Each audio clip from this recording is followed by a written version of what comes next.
Muchas gracias, Lupita. Bienvenidos todos a esta sala, a este lugar donde estamos creando el Laboratorio de Innovación Educativo Pedagógico.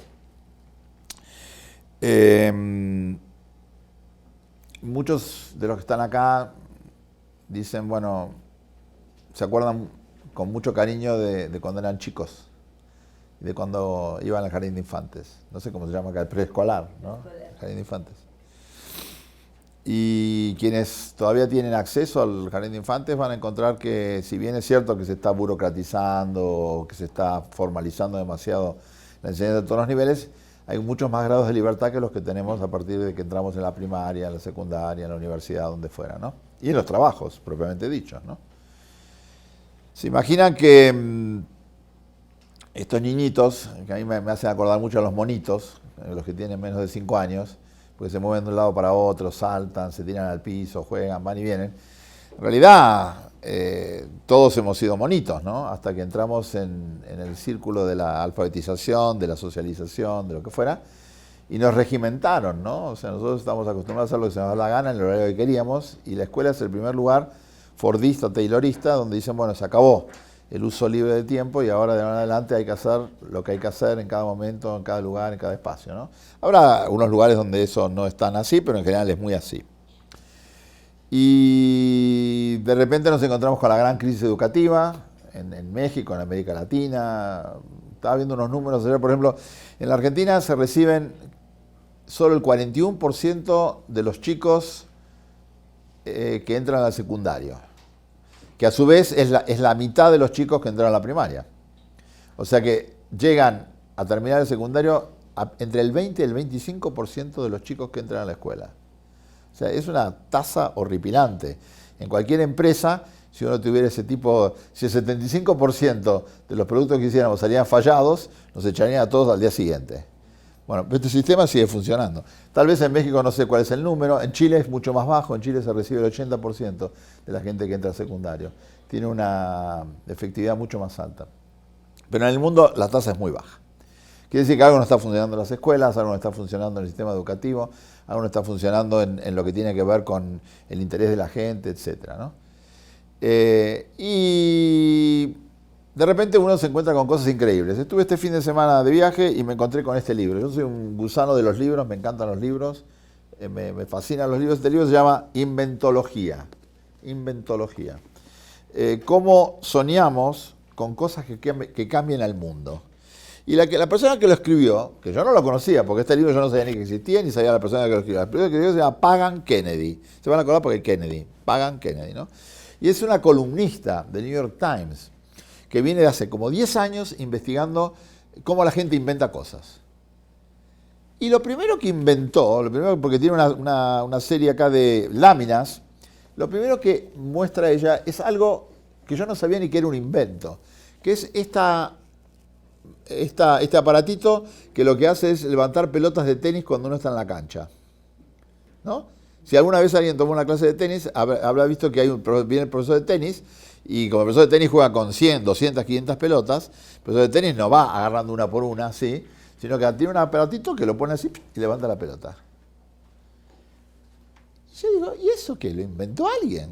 Bueno, alguien tiene que haber inventado porque no nació de un árbol, ¿no? No hubo una semilla y brotó del piso. Sí, lo inventó una persona llamada Jake Stapp, que era un profesor de tenis, y que este señor Jake Stapp tenía un problema con la espalda, entonces le costaba agacharse. Entonces agarró y se le ocurrió inventar este aparatito. Todas las cosas que nosotros vemos alrededor son cosas inventadas. Algunas son mejores que otras. Entonces la gamificación, que es lo que vamos a hablar hoy, es un invento. Es un invento, es una construcción cultural.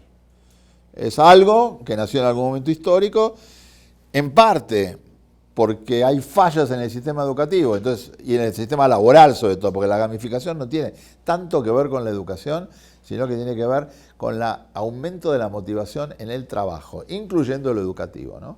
O sea, se ha perdido tanto el interés en el trabajo, la gente está tanto pensando en otras cosas y está conectada todo el tiempo. Y esto es muy importante, el tema de los celulares y el tema de la conectividad permanente. Cuando hace muchos años nosotros empezamos a trabajar, no existían los celulares, obviamente, que tienen apenas 20, 25 años, Pero tampoco había teléfonos de línea. Los teléfonos de línea solo tenían los jefes. Los empleados no teníamos teléfono, solo el jefe. O sea que nadie se conectaba salvo que se pasara algo gravísimo o lo que fuera, ¿no?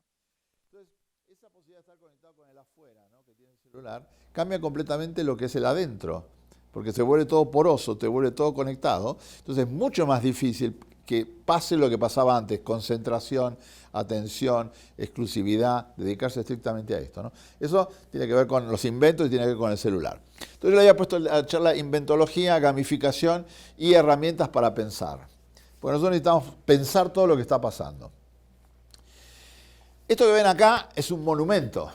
Es un monumento, literalmente, es un monumento, un flor de monumento. Es una escultura que hay en Berlín. Es una escultura que se llama Alemania, Tierra de las Ideas. Y lo que hay en la escultura son los títulos, los libros de los más grandes escritores alemanes. Es una cosa enorme, tiene más de 20 metros, miren el tamaño de la persona acá, ¿no? Y es un monumento en el sentido literario y en el sentido de monumento a la cultura, ¿no? Y a la fijeza de la cultura y a lo que tiene que ver con lo literario, lo letrado, la alfabetización, con todos estos materiales que hicieron siempre el corazón de la experiencia escolar. El libro, no es el juguete. No hicieron, hay monumentos a los juguetes, ¿eh? Hay cerca de Orlando hay una Legolandia, una tierra de Lego. Y en Suecia también tienen su mundo de Lego, pero no los muestran como si fuera el sinónimo de la cultura. Entonces, ¿qué está pasando? Este es un mundo sólido, y el mundo en el que nosotros vivíamos es un mundo sólido, es un mundo relativamente tranquilo, es un mundo que duraba en el tiempo y en el espacio. Estábamos hablando hace un rato con Lupita, que si uno abre un poquito los ojos y mira lo que está pasando en el mundo y no lo ve muy sólido, lo vería mucho más líquido, está viendo muy líquido. ¿Qué está pasando en el mundo? Están pasando demasiadas cosas. Por ejemplo, imagínense si Donald Trump gana las elecciones. ¿No? Y eso nadie lo hubiese podido pensar hace un mes atrás o dos. Nadie se imaginaba eso, ¿no? O ¿quién se hubiese imaginado que el año pasado iba a entrar 1 millón de refugiados a Alemania? Y prácticamente está por caer el gobierno de Angela Merkel, porque no saben qué hacer con los refugiados y con la violencia que hubo a fin de año en diciembre, ¿no? Y ayer anunció el diario El País, que son los mejores diarios del mundo, por lo menos en lengua castellana, que no saben hasta cuándo van a seguir saliendo en papel. Van a tratar de salir en papel lo más posible, pero dice, ya nadie nos lee. O sea, hay toda una cosa de unos movimientos, se está volviendo todo muy líquido. Y este mundo muy líquido pone en cuestión esta idea, ¿no?, de cada alumno con su librito. Esto se está poniendo en cuestión y lo que estamos viendo nosotros ahora es un mundo. All these devices and machines and everything we're building these days, whether it's phones or computers or cars or refrigerators, are throwing off data. Information is being extracted out of toll booths, out of parking spaces, out of internet searches, out of Facebook, out of your phone. Every single thing that you do leaves a digital trace. We're now collecting exabytes and petabytes of data, and we're looking through that data set using incredibly powerful algorithms to see what we would never see before.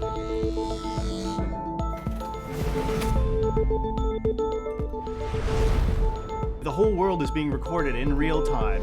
It's the data that creates understanding and knowledge. We're beginning the age of collecting information from sensors that are cheap and ubiquitous, that we can process continuously, and we can actually start knowing things. So the more information we get, the larger the problems will be that we solve. Por ejemplo, estaba el otro día ahí en Estados Unidos y me encanta ir a Best Buy. Acá también hay Best Buy, pero ellos tienen muchas más cosas, ¿no? Y cuando uno va viendo cómo aparecen nuevas secciones, nuevos lugares, ¿no? Entonces me encanta ir al lugar de esto de personal fitness, donde están todos estos aparatitos que miden cuántos pasos dimos, que miden cuántas calorías consumimos. Inclusive ahora encontré que hay un aparato que toma la presión con Bluetooth. Así que uno puede ir caminando y le toma la presión al aparato, ¿no? Y la sección de personal fitness, que antes era una cosita o dos, ahora es una pared entera, llena de aparatitos. Estos aparatitos que nos pueden servir a nosotros, pueden ser muy útiles, están permanentemente generando información. Y esa información es capturada por alguien. Y con esa información se pueden hacer un montón de cosas. Para bien y para mal. Para bien y para mal.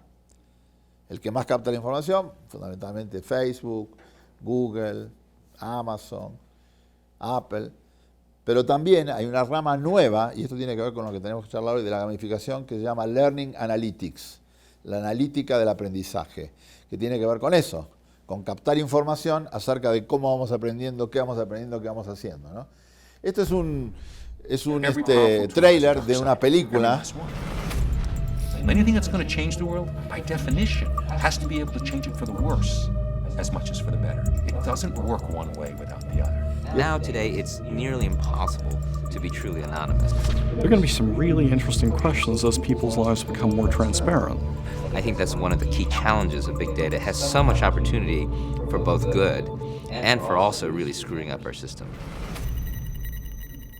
I don't think it's an issue of climate change or health or jobs. I think it's all issues. What we're going to have to do is think as a community. There's so much chance to improve the quality of life. I think one of the most exciting things about data is that, you know, it's giving us extra senses. You know, we're building this global brain that has these new functions. It's expanding upon our ability to perceive the world. This science is just at the beginning. All kinds of data and information are sitting inside the world you do every day. What's really happening is we're going to start collecting it. We're going to start seeing it. We're going to start interpreting it. And that wave of change is going to take us in directions that we can't begin to imagine. We're sort of just in the beginning of this big data thing. You don't know how it's going to change everything. You just know it is.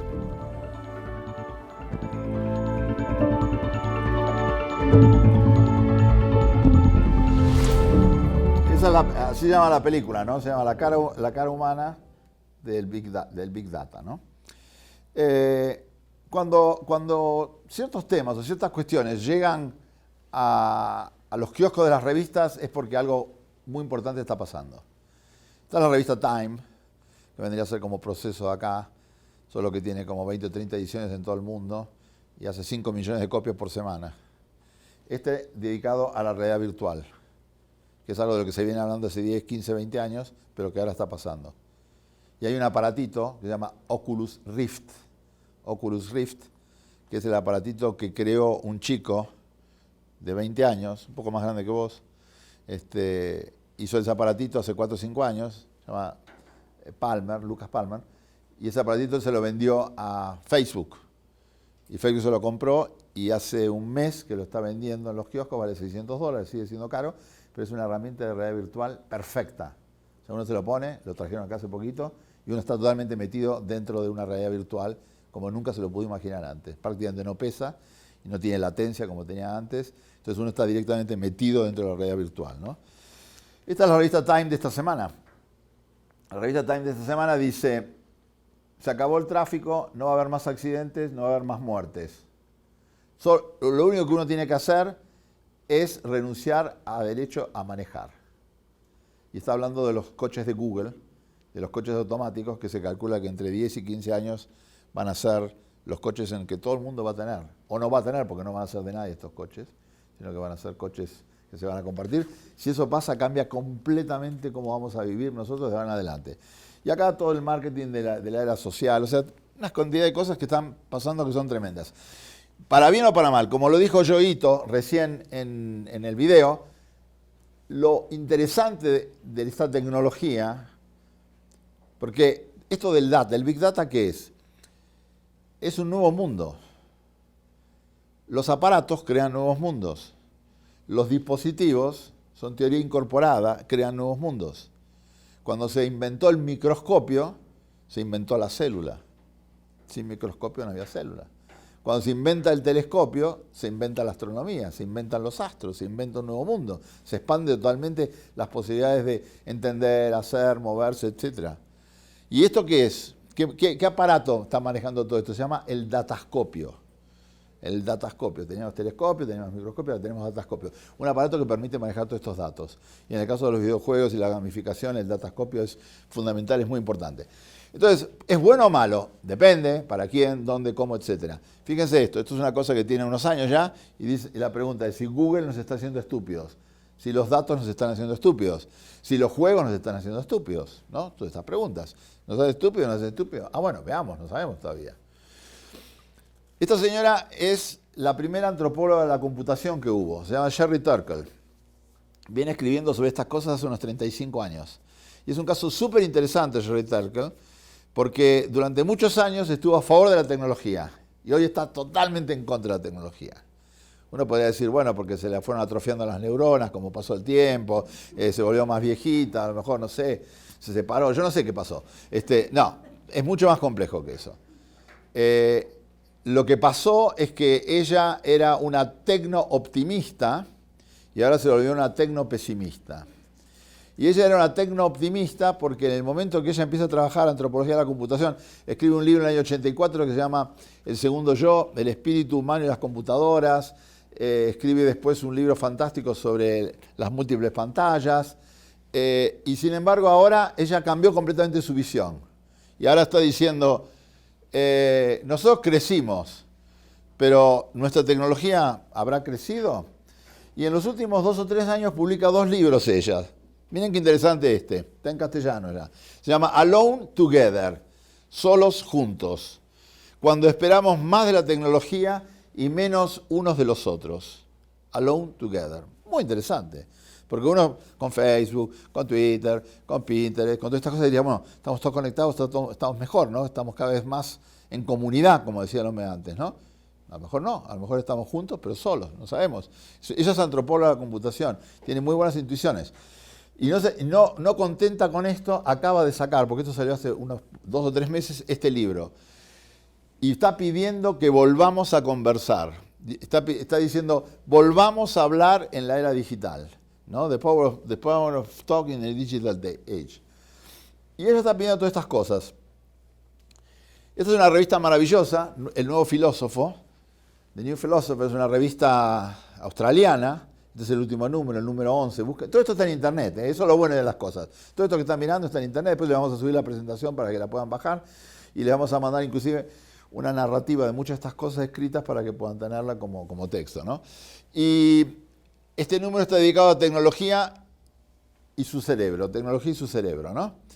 Y es un número muy denso, muy interesante, es un libro filosófico, discute todas las cosas que yo, y por ahí tiene una nota muy bonita de un autor que se llama Alan Lightman, que ha escrito cosas muy bonitas, trabaja en el MIT, y dice, este señor dice, yo creo que con tanta tecnología, con tanto dato, con tanta información, con tanto aparatito, qué sé yo, algo de mi yo interior se está perdiendo. Y el yo interior tiene que ver con la temporalidad, con la profundidad, con la intimidad, con el contacto, etc. ¿Es cierto o no es cierto? Es para discutirlo, pero tienen que tenerlo en cuenta. Es como, ¿quién está a favor o en contra? Veremos, no sabemos. Pero sabemos que todo esto está pasando. Hay que estar atento a todo lo que está pasando.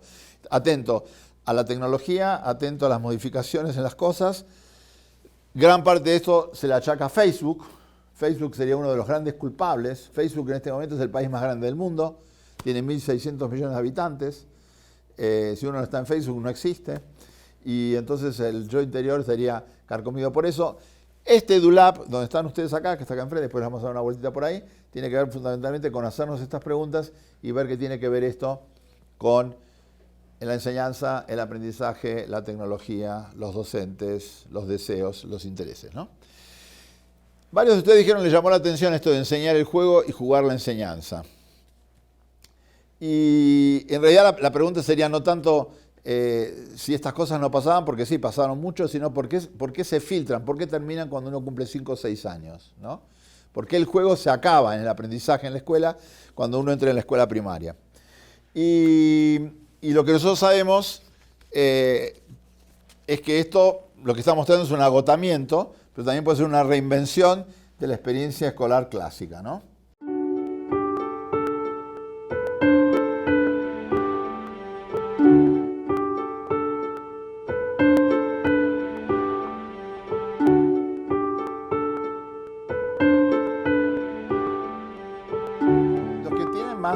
Información acerca de la educación preescolar saben que los grandes teóricos de la pedagogía, Freinet, Frebel, Montessori, Dewey, toda esta gente, prestaban muchísima atención a la enseñanza en la preescolar y asociaban esta enseñanza con el juego, ¿no? Por eso alguien lo definía, el juego es el método para enseñar a los niños pequeños y todos los niños menores de 6 años supuestamente debían aprender jugando. No había otra alternativa. Lo más curioso del asunto es que jugar no es algo espontáneo, jugar es algo que se aprende. Porque jugar tiene reglas y hay que aprender las reglas. Entonces, no es que el juego sea algo totalmente anárquico y absurdo, sino que es algo con mucha libertad, pero para ejercer la libertad hay que desarrollar esas reglas. Y hay muchos tipos de juegos. Hay juegos simbólicos, hay juegos dramáticos, hay juegos tradicionales, hay juegos de construcción, hay juegos matemáticos. Pero lo que todos tienen en común es esa idea de que las primeras formas de aprendizaje son formas que tienen que ver con lo que se llama la pulsión lúdica o la pulsión exploratoria. Y eso tiene que ver con que nosotros somos primates. Y nosotros vivimos en la sabana durante 200.000 años, hasta que llegó la civilización, que es algo, una costra muy pequeña, no tiene 10.000 años la civilización. El lenguaje articulado tiene apenas 10.000 años, es contemporáneo de las ciudades, contemporáneo del urbanismo, contemporáneo de la guerra, contemporáneo de la escritura. Eso es muy reciente. Nosotros somos más o menos parecidos en los últimos 200.000 años. Y solo en los últimos 10.000 estamos arropados en esta piel de cultura. Es una cosa muy, muy reciente, ¿no? Entonces, el tema que se mencionaba recién es súper interesante. Cuando ustedes comentaban, decían, sí, pero nosotros el juego, qué sé yo. El juego está en la cabeza del docente todo el tiempo. Pero el juego no está en la cabeza del sistema educativo. No hay voluntad política de mantener el juego vivo. Al revés, hay una voluntad política de que el juego no pase de los 6-7 años. Y eso es muy interesante. Porque nunca como hoy se puede jugar a tantas cosas. Pero nunca como hoy el sistema educativo estuvo menos interesado en integrar esas posibilidades. Que existen, que hay muchas alternativas. Es el juego como contenido planificado, diferenciar el juego de actividad en sí, del juego como estrategia para enseñar. Y esta señora es una argentina, Patricia Sarlé, les recomiendo que consigan ese libro, es una de las expertas mundiales en uso del juego en la escuela preescolar. Ella hizo un trabajo, una tesis de doctorado, y hizo una investigación, fue a 500 jardines de infantes distintos, en Chile, en Argentina y en otros países, viendo cómo se jugaba y cómo se aprendía en la escuela, ¿no? Y eso ella después lo convirtió en metodologías. Una de las escuelas con las que estamos trabajando acá, el Magen David, ella es asesora del Magen David en Kinder, está haciendo cosas súper interesantes. Cuando nosotros hablamos de juego, estamos hablando de muchas cosas. Y acá, vos que sos profesora y diseñadora industrial, ¿no?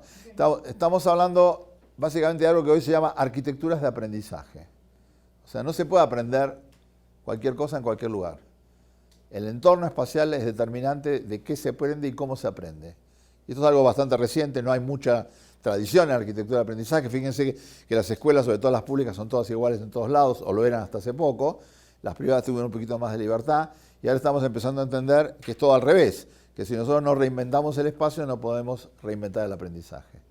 Y entonces acá hay un arquitecto que se llama Juan Carlos Baumgartner, de un estudio que se llama Space, que es el que ha hecho las oficinas de Google y de Microsoft y otras, que ahora se está dedicando en los últimos 2 años a hacer arquitecturas de aprendizaje para escuelas. Y hay varias escuelas en las que he trabajado que ha cambiado completamente lo que es el entorno, ¿no? Si acá estamos todos mirando para adelante, pero esas sillas por suerte rotan, quiere decir que uno puede perfectamente darse vuelta. Pero en la escuela convencional tenés unos bancos durísimos que nadie se puede mover.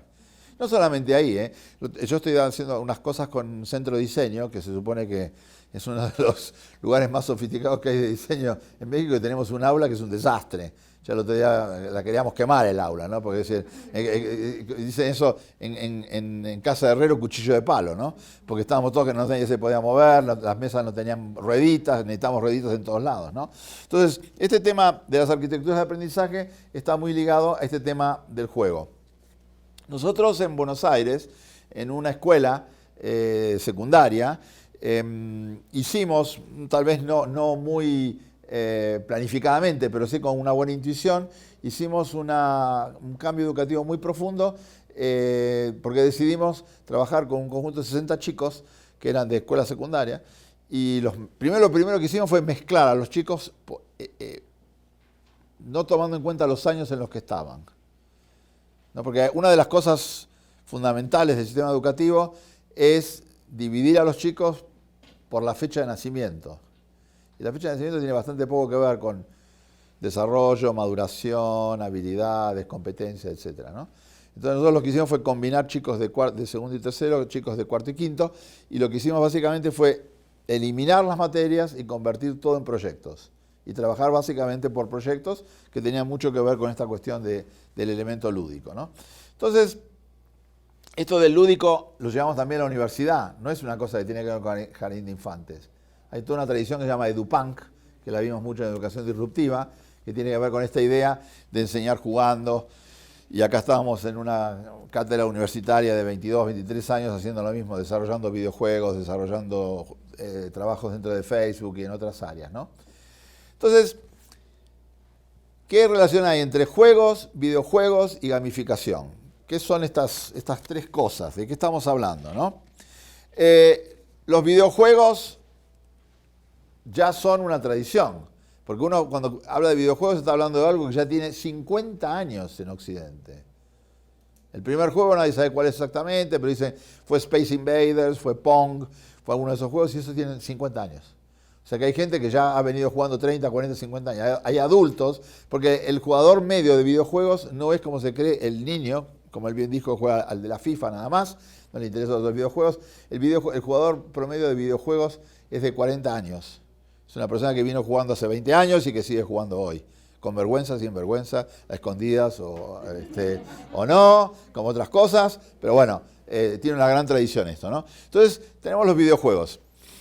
Y uno puede pensar los videojuegos, las dos reacciones. Esto es interesante para nosotros. Por eso yo le hablaba de los datos, y los datos pueden ser a favor o en contra, las tecnologías pueden ser a favor o en contra. Uno puede ser tecnopesimista, tecno-optimista. Lo que hay que tener en cuenta es que hay que ser sutil porque la realidad se ha vuelto cada vez más sutil, sofisticada y compleja. Entonces, la primera reacción frente al videojuego es, ¿los amo o los odio? Es casi lo mismo cuando uno conoce a una persona. No sabe si no la va a ver nunca más o si se va a casar con ella. No se sabe. Dice, ¿la ama o la odia? No tiene idea, ¿no? Bueno, con los videojuegos pasa lo mismo. Hay gente que los detesta, los odia, dice, la culpa de todo lo tienen los videojuegos. Los dice, no, es maravilloso los videojuegos. Ni tanto ni tampoco. Es muy complejo el tema de los videojuegos. Porque pueden implicar una ruptura de la realidad, una alienación, enajenación. Me meto en el mundo de los videojuegos, en la realidad virtual, no me importa la realidad. Entonces siempre van a hablar del caso del chico coreano que jugó 3 días seguidos y se murió. Es cierto, un chico coreano que jugó 3 días seguidos y se murió. Pero no se murió porque jugaba videojuegos, se murió porque no sé qué alteración neuronal tendría, o así como existe la muerte súbita o existe cosas que uno no sabe. No es que todos los que jueguen coreanos o no coreanos 3 días seguidos al videojuego se van a morir. Aparte nadie va a jugar 3 días seguidos al videojuego. Pero digamos, ese caso extremo, ¿no? Que el videojuego mata. La otra idea del videojuego, el videojuego te vuelve violento. Vos ves muchos juegos violentos y entonces te volvés más violento. No es cierto. El que es violento, viendo videojuegos violentos, se va a volver más violento. El que no es violento no se va a volver. O sea, no tiene que ver. El videojuego es un catalizador, es un trigger. Entonces, ¿qué es esta historia de videojuegos y la gamificación? La gamificación es una palabra muy nueva. La primera vez que se usó fue en el 2002, pero para otras cosas, recién entre el 2006 y el 2008 se empezó a hablar de gamificación. Y recién en el 2011 empezó a haber entrenamientos en gamificación. Es una cosa muy reciente.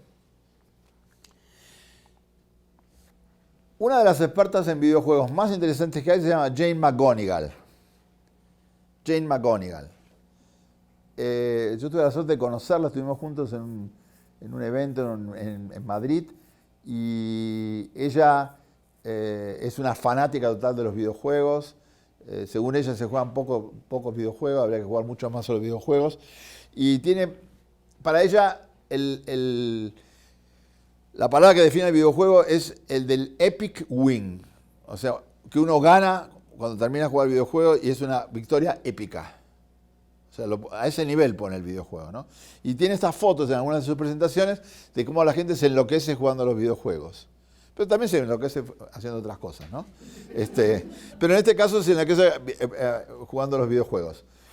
Y la literatura sobre videojuegos es infinita. Es infinita. Hay centenares, miles de libros en este momento sobre videojuegos. Y algunos súper interesantes, y unos maravillosos, y otros Y ya es una literatura súper increíble, porque no solamente hay libros dedicados a cada videojuego en particular, no estoy hablando de manuales, estoy hablando de análisis, de estudios, cosas críticas, etcétera, Changing the Game, God Game, está muy bueno esto, como The Gamer Generation is Reshaping Business Forever, muy interesante. Y también ya hay una serie de personas, acá está McGonigal, y el libro de McGonigal no es el último, porque acabo de sacar uno hace unos meses, pero el anterior se llama Reality is Broken. Y eso es muy interesante, esa idea, ¿no? Es decir, ¿por qué la gente juega a los videojuegos? Dicen, porque no es muy interesante lo que pasa en otro lado, ni en la escuela ni en el trabajo. Entonces me voy a jugar al videojuego. ¿Por qué? Dice, bueno, porque la realidad como nosotros la conocemos está rota, entonces nosotros lo que queremos hacer es arreglarla o cambiarla, ¿no? Entonces, fíjense que los juegos tienen toda una genealogía muy sofisticada, de los juegos serios de los 60, los precursores, los digitales, los de realidad alternativa, los de ludificación de la cultura, los que tienen que ver con el playfulness, los que tienen que ver con diseño de interfaces de usuarios, tecnología persuasiva. Hay toda una tradición increíble de videojuegos y bien compleja, ¿no?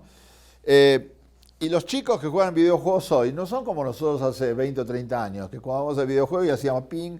¿Se acuerdan de Space Invaders, los marcianitos, que uno jugaba en una de estas máquinas ahí y ponía un botón, otro botón? No, el chico ahora, fíjese, hace chat de voice, chat de texto, objetivos de corto alcance, objetivos de largo alcance, los padres que le hablan todo el tiempo y el chico tiene que decir, callate, no te puedo escuchar, estoy muy ocupado haciendo otra cosa, y estoy haciendo todo este tema, ¿no? O sea, bien complejo. Y los videojuegos, de alguna manera, los grandes videojuegos son los que inspiran este tipo de reacción, pero ya no en un bebé, no en una Aurora, sino en los adultos, ¿no? Y acá está la clave de muchas de estas cosas, que se llama dopamina, que es un neurotransmisor que genera el cerebro cuando estamos haciendo cosas que nos dan alegría y felicidad, y que en el caso de los videojuegos se genera en grandes cantidades, ¿no? Entonces hay una relación que tiene que ver con la neurofisiología, la neuroanatomía, la neurobiología y el uso de los videojuegos. Por eso McGonigal dice, ¿no? La realidad está rota y los diseñadores de videojuegos y los usuarios de videojuegos tenemos que arreglarla, tenemos que crear una nueva realidad. Y acá aparece una nota muy importante que es la idea de flow, del optimal flow, que es una idea de un psicólogo, que es psicólogo del fluir o del flujo, que tiene un nombre impronunciable, que se llama Mihaly Csikszentmihalyi, pero con un montón de consonantes, casi ninguna vocal. Y él lo que planteó es la clave de cómo funciona un videojuego. Un videojuego tiene que ser lo suficientemente desafiante, pero tiene que estar a la altura de nuestras habilidades. Porque si es demasiado desafiante y no podemos resolverlo, no podemos pasar de nivel, genera una gran ansiedad y una frustración. Y si es muy simple, como tantas cosas, que simplemente lo único que hay que hacer es acordarse de algo y repetirlo, como pasa generalmente en la escuela, que es memorizar y simplemente dar la respuesta correcta, como si apretara un botón, se vuelve aburrido.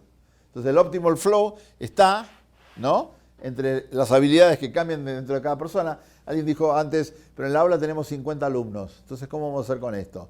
Bueno, hay ciertas técnicas para trabajar con los 50 alumnos, pero trabajar diferenciadamente con los alumnos.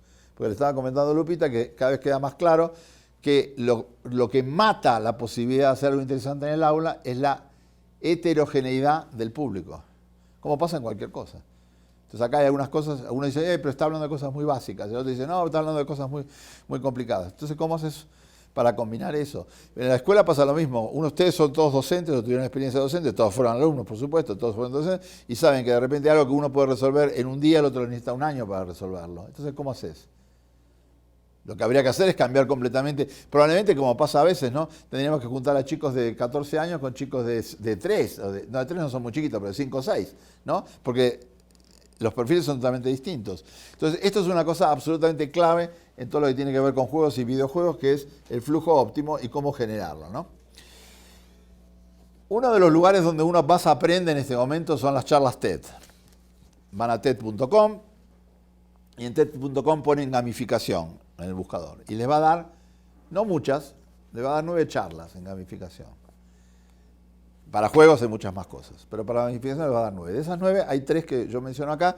Una es esta, de Gabe Zuckerman, How Games Make Kids Smarter, que la dio en un TEDx en Bruselas. Y es muy interesante esta charla, porque lo que está planteando este señor es una de dos cosas. O los chicos son unos hiperkinéticos, hiperactivos, que hay que darles... ¿qué les quieren dar? Porque dicen que tiene ADD, y hay que darle Ritalin, y hay que darle... ¿no? O lo que pasa es que la realidad es muy lenta. La realidad escolar. La realidad laboral. No la realidad relacional de ellos. No la realidad que tiene que ver con las cosas que les gustan y les interesan. Esa nunca es. Y eso es muy claro porque tiene que ver con una cosa que se llama el tiempo psicológico. Acá hay un tiempo que es el tiempo del reloj. Cuando yo estoy haciendo algo que me aburre es interminable. Cuando yo voy al dentista, y se los digo con mucha experiencia, porque acabo de hacer una experiencia épica, un epic win hice. Fui 30 veces al dentista en 8 meses. Terminé el otro día. Y yo, el tiempo cuando yo llegaba al dentista no era una hora, era un año, entre que me ponía el primer torno y el último. En vez, uno se va con un amigo, qué sé yo, y les pasan 10 horas, le pasan como si fuera un segundo, ¿no? Es el tiempo psicológico ese. Es muy interesante ese tiempo. No tiene nada que ver con el tiempo cronológico, ¿no? Es un tiempo psicológico. Ese tiempo psicológico tiene mucho que ver con esto. Otra de las charlas TED es de Brenda Romero. Y si ven estas charlas TED tienen algo muy interesante. Tienen todas una transcripción completa de la charla para estudiarla, analizarla, para poder ver con otros docentes, con otros profesores, para ver con los alumnos, y tienen una subtitulada en el idioma que ustedes quieran. Entonces es mucho más rico, porque es mucho más interesante. Y esta mujer es muy interesante porque está casada ahora con un mexicano, Brenda Romero, y un día vino la hija, y dijo, mamá, ¿no sabes lo que nos contaron en la escuela hoy? ¿Qué pasó? Dice, no, nos contaron que había una época que venía gente de África. ¿Gente de África? ¿Cómo? Sí, venían en unos barcos y eran negros. ¿Cómo eran negros? Sí, solo venían negros, no venían blancos en los barcos. ¿Pero cómo eran? No, bueno, no sé, nos dijeron que eran esclavos, pero bueno, no sé. Y entonces dice, le contó todo esto. ¿Y algo más? No, porque estaba contando qué pasó en la escuela. Dice, bueno, está bien. Dice, ¿puedo ir a jugar a otra cosa? Dice la nena, ¿no? Y la madre dice, no, vamos a hacer. La madre es diseñadora de videojuegos, una de las pocas diseñadoras mujeres que hay de videojuegos. Hay 2 o 3 nada más. Esta es una, otra se llama Brenda Laurel. Casi todos los diseñadores de videojuegos son hombres. Entonces la madre le diseñó un videojuego, que era un videojuego en donde vos lo que hacías era en un barco poner gente y las ponías con muy poca comida, y entonces, que era la que tenía en ese momento, y lo que vos tenías que vivir era la experiencia de que esa comida no alcanzaba para cruzar el océano, la gente se enfermaba, se había que morir y había que tirarlos al agua. Y la chica jugando el juego tenía que hacer eso, ¿no? Por supuesto, a los 2 días de estar jugando lloraban la madre, la hija, el desastre que había sido todo eso, la emocionalidad que suponía eso. Entonces, si yo te cuento que había esclavos y que cruzaban el coso, yo tengo un detachment absoluto. Si yo juego ese juego y yo parto de esas reglas y tengo que tomar decisiones, a quién tiro, a quién no tiro, pues tenía unos figuritas la madre, ¿no? Había puesto, entonces yo tenía que tirar gente en el videojuego afuera.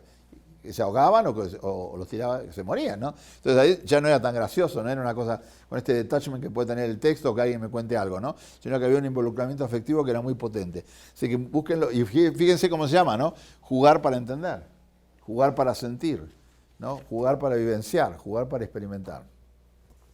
Entonces, esta idea de los videojuegos, y ahora vamos a entrar rápido en el tema de la gamificación, porque estamos pasando juegos, videojuegos, juegos gamificados, tienen que ver con esta idea de aprendices, entornos amigables, control del uso del tiempo, ¿no? Que tenemos todos cuando jugamos estos juegos. Acá tienen una cantidad muy importante de criterios que operan cuando uno está gamificando la experiencia. ¿Qué es gamificar? Gamificar es usar las técnicas y las dinámicas que se usan en los videojuegos para situaciones que son ajenas al juego, como puede ser el trabajo o la educación. Hay unas dinámicas de juego, que ahora vamos a ver cuáles son, que operan permanentemente en los juegos, que hacen que la gente se enganche con los juegos, que haya adicción al juego, ¿no? Entonces yo esas técnicas las puedo extrapolar, las saco de la experiencia del juego o videojuego y la puedo llevar al trabajo, la puedo llevar a la educación. Voy a hablar de gamificación, que tiene que ver con esta idea de acumular puntos, escalar niveles, obtener premios, dar regalos, clasificar a la gente, los usuarios en función de los puntos, desafíos, misiones o retos, etcétera, etcétera. Son todas el ABC de lo que es la gamificación. Y ahí vienen los juegos. Y una de las cosas de lo que decía Lupita hace un rato es que nosotros vamos a dar un taller sobre este Minecraft, que es un juego que se volvió tremendamente famoso. Tiene del 2009, la versión comercial es 2011. La hizo un danés o un sueco, y después se lo vendieron a Microsoft, que lo compró por $2.500 millones, y ahora se ha convertido en un juego que tiene que ver con construir objetos y competir y hacer un montón de cosas, ¿no? Y vamos a dar un taller acá porque tenemos unos chicos jóvenes que están dando esos talleres y es muy interesante como tipo juego serio que se está haciendo con esto, ¿no? Pero hay muchísimos. Mozilla, que es una organización que ha creado software abierto, entre ellos el navegador Firefox, tiene una cosa que se llama Open Badges, que son premios que se dan abiertos para hacer cierto tipo de actividades, ¿no? Y entonces también tiene que ver con esto del reward, tiene que ver con la recompensa, tiene que ver con la puntuación, tiene que ver con el rendimiento, etc. ClassDojo son plataformas, pues les vamos a pasar los links para que los puedan investigar. Duolingo, que es una educación que es un software, una plataforma que permite jugando aprender idiomas, varios idiomas en forma gratuita. El Tobari es una plataforma que permite ganar puntos y hacer sorteos y hacer un montón de cosas que tienen que ver con esto de la gamificación. Este es fascinante, se llama Lure of the Labyrinth, ¿no? Es para aprender álgebra a nivel preescolar, y es para uso escolar, es muy interesante. Y este chico, es la tercera charla TED que les comentaba, se llama Seth Privach, ¿no? Y él dice algo súper interesante, que es lo siguiente, que nosotros en los años 2000-2010 hemos construido una capa, que es la capa social, que tiene que ver básicamente con las redes sociales, Twitter, Facebook, Pinterest, Snapchat, etc. Ahora estamos creando la capa del juego. La capa del juego es la capa que se pone por encima de la capa social, ¿no? Y por eso entonces pasamos de esto de los videojuegos a la capa. 20 seconds left. So if I'm going to leave you with anything, last decade was the decade of social. This next decade is the decade of games. We use game dynamics to build on it. We build with mindshare. We can influence behavior. It is very powerful. It is very exciting. Let's all build it together. Let's do it well and have fun playing. Así termina la charla de él. Véanla, es una charla corta de 10 minutos donde va a explicar algunas de las cosas que vamos a comentar acá, ¿no? Él decía, tardamos 10 años en crear esta capa, la capa de las conexiones, y que tenía que ver básicamente con el Open Graph de Facebook. Y eso se terminó. Ahora estamos creando el Game Layer. Esto tenía que ver con conexiones, pero era muy light. Ahora estamos hablando de influencia. Los videojuegos, los juegos y la gamificación tienen que ver con el cambio del comportamiento, con la transformación del comportamiento. Bueno, el aprendizaje tiene que ver con eso, cuando se logra. Y esto tiene que ver cómo vamos a influenciar el comportamiento. No tenemos todavía fundamentos claros y la construcción recién ha empezado, ¿no? Y esto consiste básicamente en inyectar, en integrar, en aplicar a nivel educativo, a nivel laboral, las 4 reglas básicas de la dinámica de los juegos, que son lo que él llama el Appointment Dynamic. Me dan premios por llegar a tiempo a un lugar, y da como muy buen ejemplo el ejemplo de Happy Hour. ¿Qué es el Happy Hour? Es un lugar que de 5 a 7 me dan 2. Entonces todo el mundo va. Y es interesantísimo cómo funciona ese atractivo. Y él da un montón de ejemplos, da 3 ejemplos de cada una de las 4 reglas, de un ejemplo en el mundo real, un ejemplo positivo en el mundo virtual y un ejemplo negativo, ¿no? Lo mismo pasa con la influencia del estatus, ¿no? Cómo la presión social hace que yo quiera tener más nota, quiera hacer algo más importante, me quiera destacar, quiera sobresalir, quiera que me muestren. Y esto se ve en un montón de juegos. Por ejemplo, había una aplicación que se llama DIGG, una aplicación muy interesante de recomendación de noticias en internet, que se volvió enormemente grande, y al final tuvieron que eliminarle el lado gamificado lúdico, porque la gente quería a toda costa que sobresaliera la noticia más importante, sino que los que recomendaban fueran los primeros que aparecían como noticias importantes, ¿no?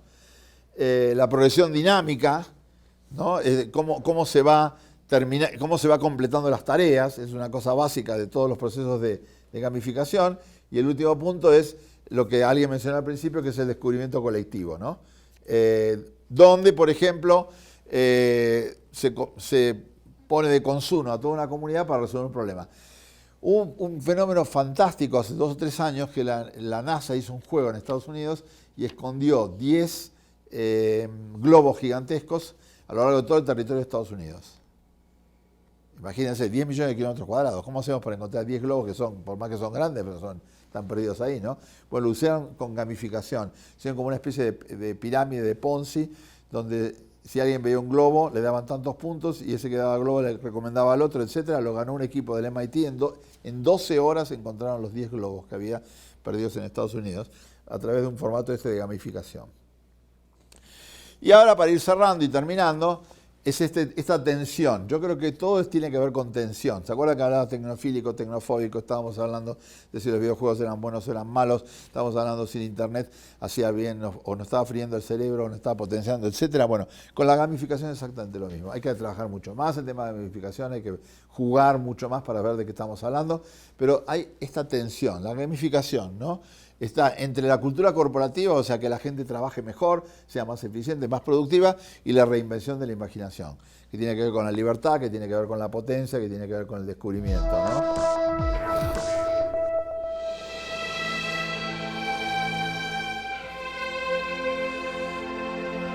Con el recrear el éxtasis cognitivo.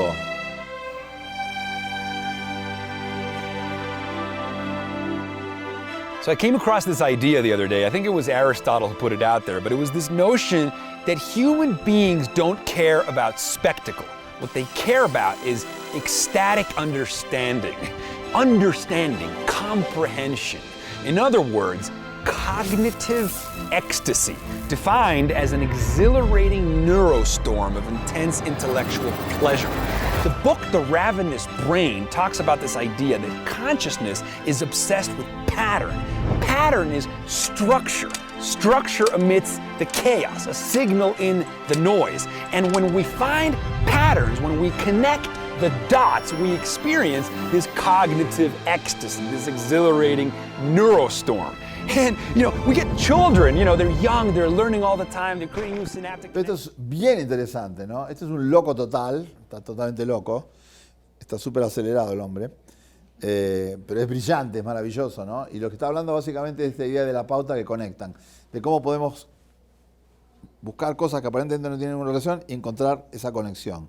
La gamificación es una herramienta que busca buscar esas conexiones, ¿no? Pero acá lo que tiene que ver básicamente es con el descubrimiento, tiene que ver con la innovación, tiene que ver con la invención, tiene que ver con las ganas, ¿no? Tiene que ver con despertarse, ¿no? Cosa que los chicos, él todavía estaba despierto de acá, pobre, los chicos están despiertos y los adultos a veces nos quedamos dormidos. Entonces él está insistiendo muchísimo en esta cuestión del pattern y de tratar de volver a tener el estado de ánimo que teníamos nosotros cuando éramos muy chicos, que éramos esponjas, que absorbíamos experiencias y que teníamos una enorme voluntad de buscar conexiones ahí donde nadie sabía que las había, ¿no? Synaptic connections, they experience this cognitive ecstasy, this curiosity, this insatiable drive to understand is on fire, is fervor, is feral in little kids. Imagine the first time you look at a microscope and you see that cosmos revealed for the first time of the microscopic. Or when you look through a telescope and you all of a sudden see the cosmos of the macroscopic. Perhaps the best line was Ross Anderson's description of the ontological awakening provided by the Hubble Space Telescope's images of the deep field. He said, through the sheer aesthetic force of its discoveries, the Hubble distilled the complex abstractions of astrophysics into singular expressions of color and light, vindicating Keats' famous couplet, "Beauty is truth, truth, beauty." Verdad, unidad, etcétera, ¿no? Él tiene un canal en YouTube, se los recomiendo porque son todos los videos así. Hizo un montón, diseña experiencias, realidad de lo virtual, el mundo en una palabra, etc. Es un venezolano que hace mucho que está en Estados Unidos, se llama Jason Silva, y tiene unos videos absolutamente increíbles, ¿no? Entonces, para ir cerrando, ¿cómo hacemos para que los chicos sientan que la escuela es un lugar como este que está promocionando Jason Silva, ¿no? Un lugar de descubrimiento, un lugar de encuentro, un lugar de motivación, un lugar de fascinación? ¿Qué podemos hacer para eso, no? Para eso podemos hacer muchas cosas. Lo primero que hay que hacer es sacarlos de la escuela. Sacarlos de la escuela. No, para que no vayan más a la escuela, pero la escuela es como un útero, pero es un útero que no permite que el chico nazca. Lo deja de adentro en el útero. Nosotros necesitamos que el chico nazca. Entonces la escuela tiene que estar conectada con lo que está fuera de la escuela permanentemente. Entonces nosotros sacamos a los chicos, en este caso son chicos del MAGEN, y los llevamos al Centro de Cultura Digital. Y los tuvimos todo un día ahí. Que no es un lugar para chicos, es un lugar para gente más grande que hace experiencias. Bueno, pero ¿por qué no? ¿Por qué no puede ser para los chicos también, no? Y en ese sentido, esta idea en este caso en particular, tratarlos como adultos. O sea, como adultos en el sentido no de adultizarlos, no en el sentido de desniñizarlos, sino de abrirles otros espacios de convivencia y otros espacios de encuentro, ¿no? Para los más grandes tenemos otras modalidades de trabajo. Este es un ejemplo de un software que hay en una universidad nueva que se llama Minerva en Estados Unidos, Minerva Schools, donde se trabaja en forma personalizada. María del Carmen lo conoce, Lupita también estuvo el otro día con Judith Brown, que es la decana de Humanidades y Artes de Minerva, ¿no? Y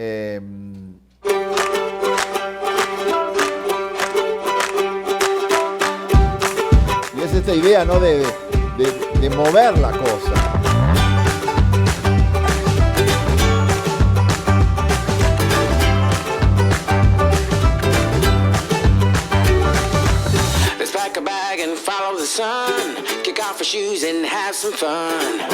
Chicos haciendo cosas de grandes. Y grandes haciendo cosas de chicos.